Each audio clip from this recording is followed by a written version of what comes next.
ฮัลโหลสบายดีวันนี้เนื่องในโอกาสวันแม่พิสารคนก็เลยมีบทเพลงบทหนึ่งอยากจะมาฟังลองฟังกันพี่น้อง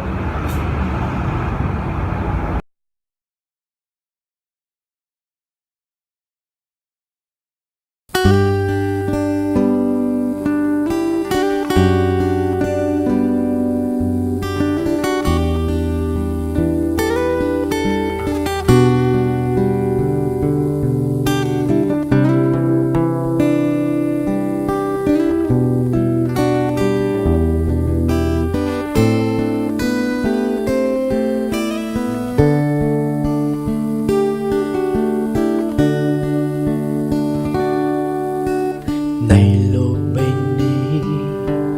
ยังมีอีกหนึ่งคนที่หา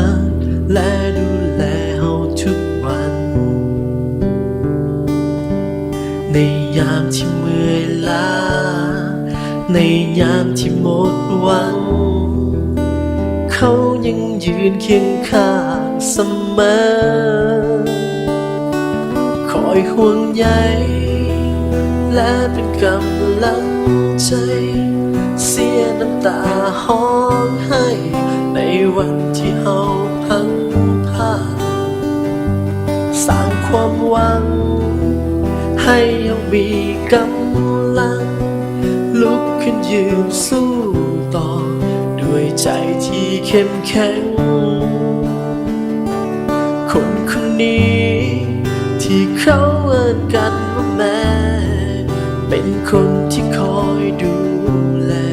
และเอาใจใส่ตั้งแต่เอาเป็นเด็กน้อยแม่ถึงน้องด้วยฮักที่แสนยิ่งใหญ่ด้วยฮักที่มาจากใจเลี้ยงเฮาจนใหญ่ต้องอดทนเมื่อยล้าก็เพื่อเฮา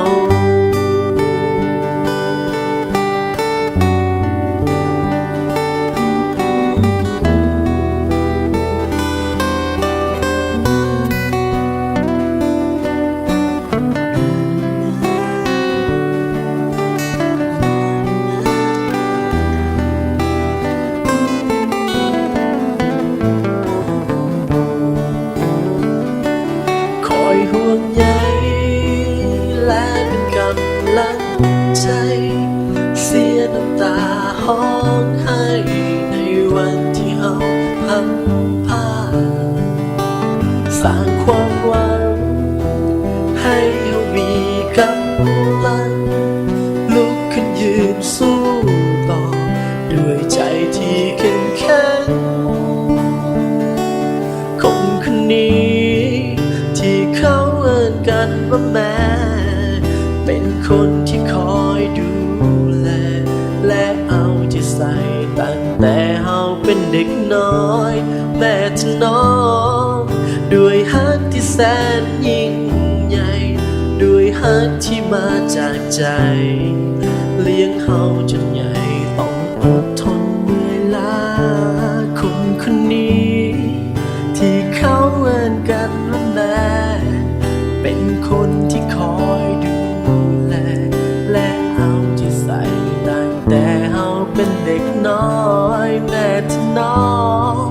ด้วยฮักที่แสนยิ่งใหญ่ด้วยฮักที่มาจากใจเลี้ยงเฮาจนใหญ่ต้องอดทนเมื่อยล้าก็เพื่อเฮา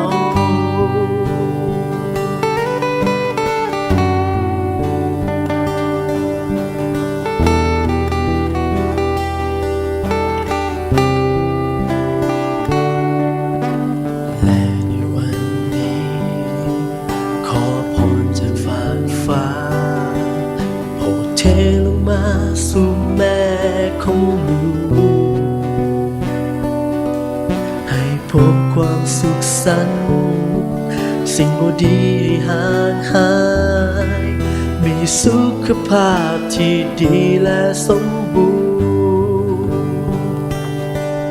จากใจลูกคนนี้อยากบอกว่าฮักแม่ แม่คือสุดหัวใจของลูก